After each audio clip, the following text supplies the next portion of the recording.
New fears right now that terror cells watching this massacre in Paris could attack anywhere at any time, even right here in the United States. Police in many U.S. cities are stepping up security at landmarks and other sensitive locations. Former New York City Mayor Rudy Giuliani joins us. Nice to see you, sir. Nice to see you. Have we slipped? Are we letting our guard down, or are we keeping up the pace? I know it's impossible to protect against all terrorism, but I think things are getting more complicated for us because it's so diverse. There are so many different groups. There are so many more of these smaller cells, one-off terrorists. It's much harder to keep track of that than one big, large organization where you can categorize the people, you can get informants. I think there's probably less information we now pick up electronically because these people are communicating on a more local level. So I think it is becoming more difficult for us. You know, yesterday's assault, slaughter, really, was different because they looked trained. They were using weapons. No question. It wasn't just someone strapping a bunch of dynamite to his chest and blowing everybody to smithereens. This was a very different terrorism. This was targeted. Yeah, this was militaristic in the way it was done. It looked like people who were trained, knew exactly what they were doing, knew exactly how to do it. It didn't look like the Boston Marathon situation.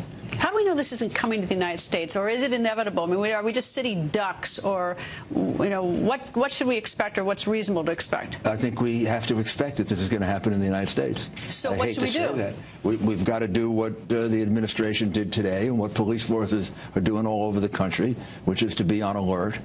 I think it's really, really important that we train local police in becoming people who are experts on terrorism.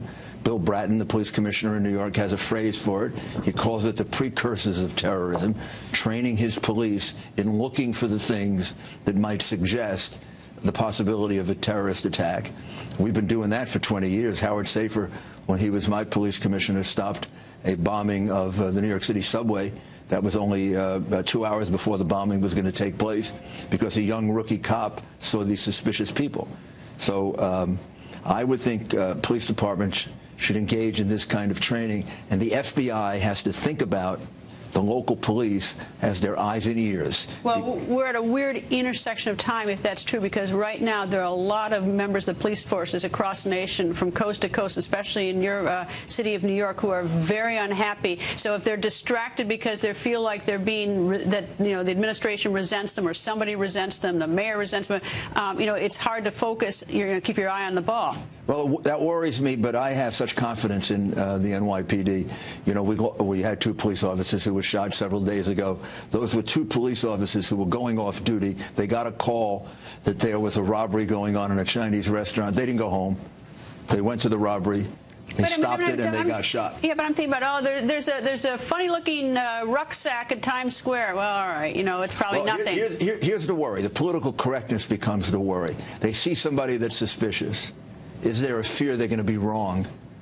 They arrest a guy, the guy turns out to be innocent, and now they're in trouble. That's what I'm talking about, that intersection. I mean, like, where do you draw the line on that? There, we need more leadership by the president, and in my case, by our mayor. It's wrong for the president not to use the word Islamic extremist terrorism. It sends a bad signal. Why won't he use that? Or why doesn't he? Maybe he does. Somebody should ask him that at a press conference. Somebody should ask him why you don't use that word. This is like Roosevelt not using the word Nazi during the Second World War, or Reagan not using the word communism during the Cold War. And it sends a bad signal. It sends a signal like we got to be careful. For example, the mayor of New York, one of the first things he did was he pulled all the police out of the mosque. Well, you know who put the police in the mosque? I did. You know who increased the number of police in the mosque? Kelly and Bloomberg. And why did I do it? Because the first attack on the World Trade Center in 1993 was organized in a mosque. The blind sheikh, who went to jail for 100 years, was planning to blow up our subways in a mosque. You put police in St. Patrick's, didn't you, the Catholic Church? Well, that's what I kept saying. There was a shooting in the Catholic Church. Cardinal O'Connor asked me for the police. What rabbi, what priest would care if there were police in their service? What are they saying in the service that they should be concerned about? Mayor, nice to see you. I hope that you and I are never doing a post-mortem on more terrorism here in this country. I hope so, too, and I hope I'm wrong. Indeed, we all hope we're wrong on this, but it's just that we're all getting pretty nervous. Yep. Anyway, thanks, sir. Thank you.